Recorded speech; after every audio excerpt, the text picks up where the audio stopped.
Hello everyone, welcome back to cooking house by Suma. আজকে আমি আপনাদের সাথে শেয়ার করব ভীষণ মুসমুসে আর মুখরোচক একটি স্ন্যাক্সের রেসিপি।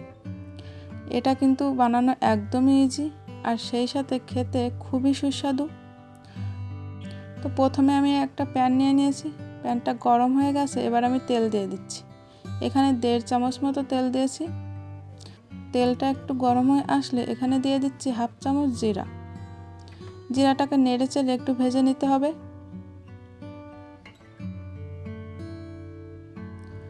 এরপরে আমি এখানে দিয়ে দিচ্ছি 1 কাপ জল। আমি মেজারমেন্ট কাপের 1 কাপ জল নিয়েছি। জলটা ফুটে উঠলে আমি এখানে দিয়ে দিব লবণ। আমি 1/2 চামচ লবণ দিচ্ছি। লবণটা যে যার স্বাদ মতো দিবেন। এরপরে দিয়ে দিলাম 1/2 চামচ চিলি ফ্লেক্স। চিলি ফ্লেক্স দেওয়ার পরে আমি দিয়ে দিচ্ছি ধনিয়া পাতা।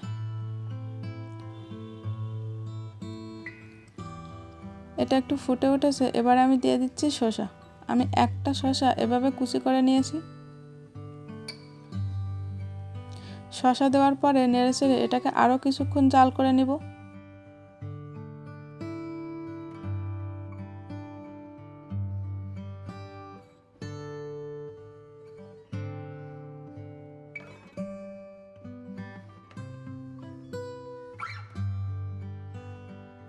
এটাকে কিছুক্ষণ ফুটিয়ে নিয়েছি। এবার এখানে আমি দিয়ে দিচ্ছি 1/2 কাপ চালের গুঁড়া।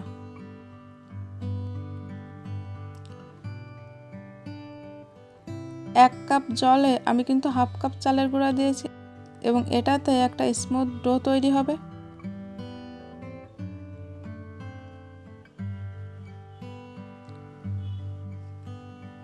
চুলার আঁচটা বন্ধ করে দিয়ে এরপরে খুব ভালোভাবে এটাকে মিশিয়ে নিতে হবে।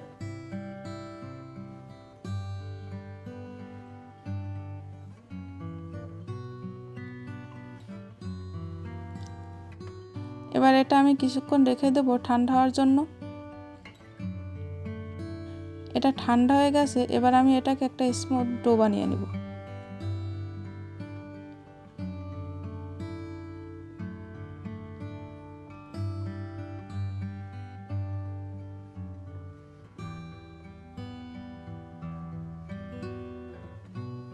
মেখে নেওয়ার সময় হাতে যদি লেগে যায় সেক্ষেত্রে একটু তেল নিয়ে নিতে পারেন হাতে। আমি হাতে একটু তেল মেখে নিয়েছি। এবার এটাকে আমি আবারও মেখে নেব সুন্দর করে।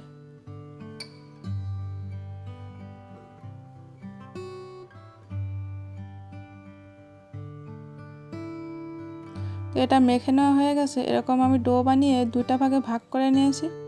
এবার এগুলোকে বেলে নিতে হবে। আমি এইখানে আটা নিয়ে নিচ্ছি বেলে নেওয়ার জন্য। এবার এটাকে খুব বেশি পুরোও না আবার একদম পাতলাও না, এমন মাঝারিভাবে এটাকে বেলে নিতে হবে।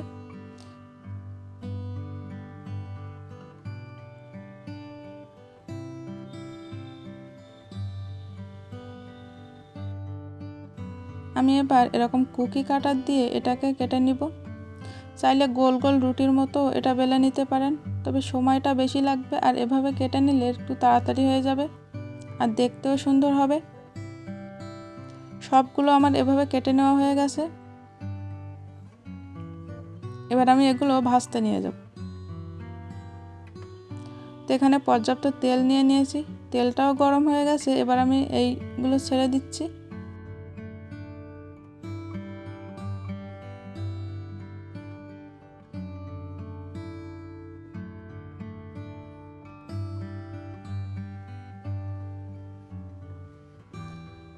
খুব ভালোভাবে একটা পাশ ভেজে নিতে হবে। এগুলো কিন্তু একটা পাশ হয়ে গেছে। এবার আমি উল্টে দিচ্ছি। যেহেতু এগুলো পাতলা পাতলা তাই খুব বেশি সময় লাগবে না ভাজতে।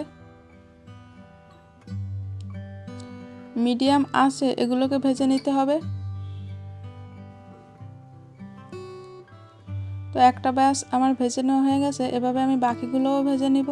এটা কিন্তু খুবই মুসমুসে হয় আর সেই সাথে খুবই সুস্বাদু। রেসিপিটা যদি ভালো লাগে অবশ্যই লাইক, শেয়ার, কমেন্ট করবেন এবং সাবস্ক্রাইব করবেন আমার চ্যানেলকে।